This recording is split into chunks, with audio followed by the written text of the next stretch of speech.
More, I'm joined in studio now by international affairs analyst Dan Perry, who's also the former Europe and Middle East editor at the Associated Press, as well as our I24 News senior Middle East correspondent Ariel Osran. Gentlemen, thanks for being with us on the rundown this evening. Now, these next 24 hours, we should hear some major decisions coming from the Israeli Security Cabinet, but until then, nothing is final until it is final.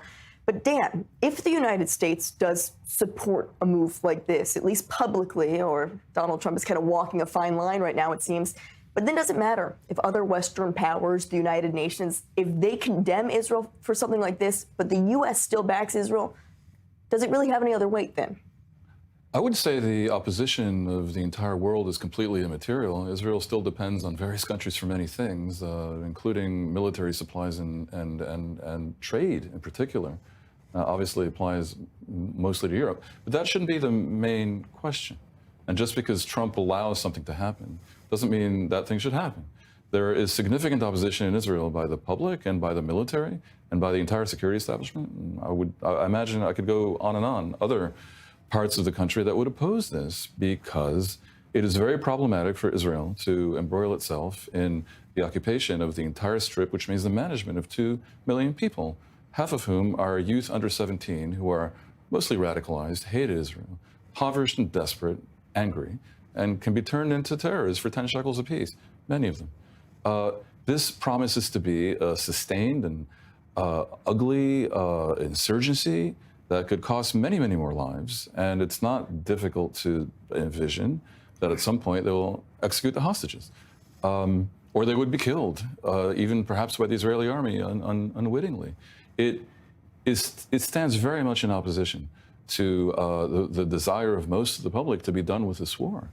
I have heard it speculated that it may be some kind of ruse, maybe a bluff to pressure Hamas, maybe, but I'm not sure you can pressure an organization that feeds off death and destruction and probably intended from the very beginning to draw Israel into a trap of occupying Gaza because they don't want a two-state solution. They want one state in which Israel faces internal difficulty. And if Gaza is truly occupied permanently, it becomes an internal Israeli problem. It may not be, though.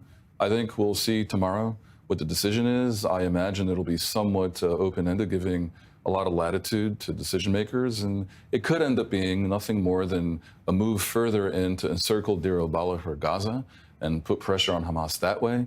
Even if they approve the ultimate full occupation of the Strip, it doesn't mean they actually have to implement it. There are many diplomatic maneuvers all over the place vis-a-vis many countries. It is very important that last week, the Arab world, basically, including Qatar, called on Hamas to disarm and to leave. There are various things happening to put pressure on Hamas. And I don't fully rule out that some version of greater Israeli military pressure could factor into that in a way that might potentially work. Well, based off of what Dan just said, the fact that some are seeing that this could be some sort of a ruse, the fact that this is all being reported so openly, Ariel, could it be one last-minute effort to push Hamas to an all-for-nothing negotiating deal, or we're going to come all in and take the Gaza Strip? I mean, what is Hamas stating so far about these plans that have been leaked in the open? Yeah, I agree with Dan. For Hamas, they are not scared of such a scenario. In fact, it's possible that Israel is playing into a trap laid by Hamas, because ultimately one of their main goals, primary objectives in launching the October 7 attacks is international isolation of Israel and the continuation or perhaps even exacerbation of the current situation of the humanitarian crisis inside the Gaza Strip will further play into their hands. Just look at their statement today. They say that they highly value and appreciate the global movement against Israel, calling for escalation in protests in coming days in all cities, capitals, and squares across the world. So they're seeing this PR campaign, this isolation of Israel in terms of the public opinion, and they're rubbing their hands together. And so ultimately, they are not shying away from the prospect of a multi-year insurgency, but ultimately